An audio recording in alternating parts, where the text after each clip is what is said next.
भगवान कृष्ण कहते हैं, सही मायने में चोर वो है जो अपने हिस्से का काम किए बिना भोजन करता है। कर्म किए जाओ, फल की चिंता मत करो। मन बहुत ही चंचल है जो इंसान के दिल में उथल फुथल कर देता है। हर कोई खाली हाथ आया था और खाली हाथ ही इस दुनिया से जाएगा। परिवर्तन संसार का नियम है। कल जो किसी और का था, आज वो तुम्हारा है और कल वो किसी और का होगा। आत्मा अमर है, इसीलिए मरने की चिंता मत करो। तेरा मेरा छोटा बड़ा, अपना और पराया मन से मिटा दो, फिर सब तुम्हारा है और तुम सबके हो। भूत और भविष्य में नहीं, जीवन तो इस पल में है, अर्थात वर्तमान का अनुभव ही जीवन है। तू करता वही है जो तू चाहता है, होता वही है जो मैं चाहता हूँ। तू वही कर जो मैं चाहता हूँ, फिर होगा वही जो तू चाहता है। जो मन को नियंत्रित नहीं करते, उनके लिए वह शत्रु के समान कार्य करता है। खुशियों में तो सब साथ होते हैं, असली दोस्त वही है जो दुख में साथ दे।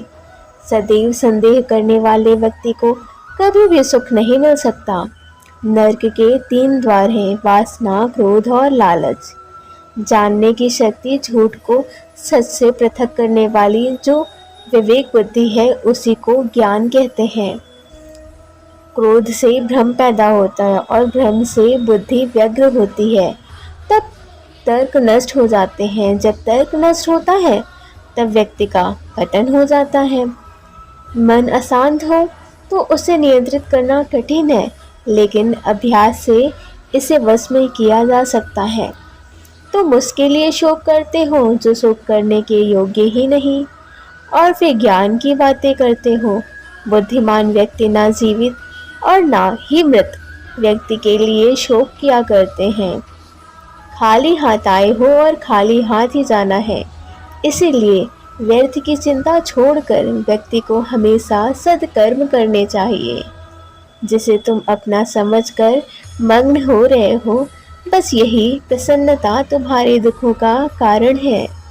जो कोई भी किसी भी देवी देवता की पूजा या विश्वास करता है, मैं उसका विश्वास उसी देवी देवता में दृढ़ कर देता हूँ। मन किसी का मित्र और शत्रु हो सकता है। अपने अनिवार्य कार्य करो, क्योंकि वास्तव में कार्य करना निष्क्रियता से बेहतर है।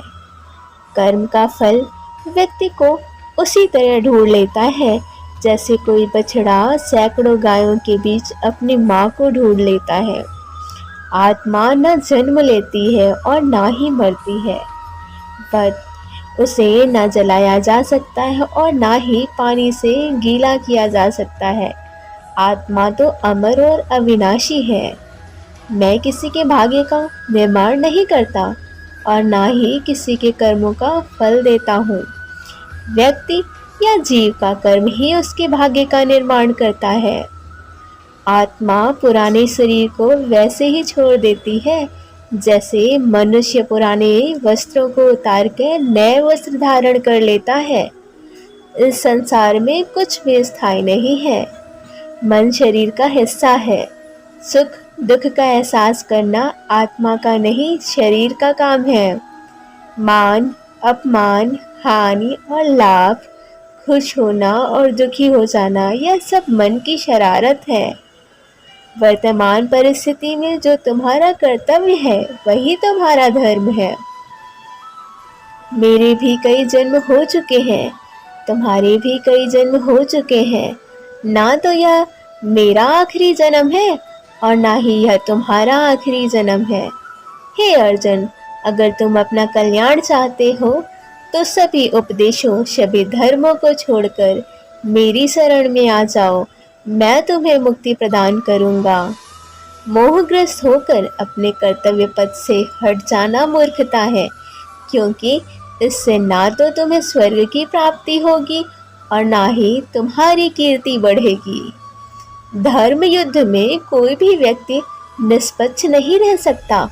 धर्म युद्ध में जो व्यक्ति धर्म के साथ खड़ा नहीं है, इसका मतलब है वह अधर्म का साथ दे रहा है वह अधर्म के साथ खड़ा है। आत्मा का अंतिम लक्ष्य परमात्मा में मिल जाना होता है। मैं ही इस सृष्टि की रचना करता हूँ, मैं ही इसका पालन पोषण करता हूँ और मैं ही इस सृष्टि का विनाश भी करता हूँ।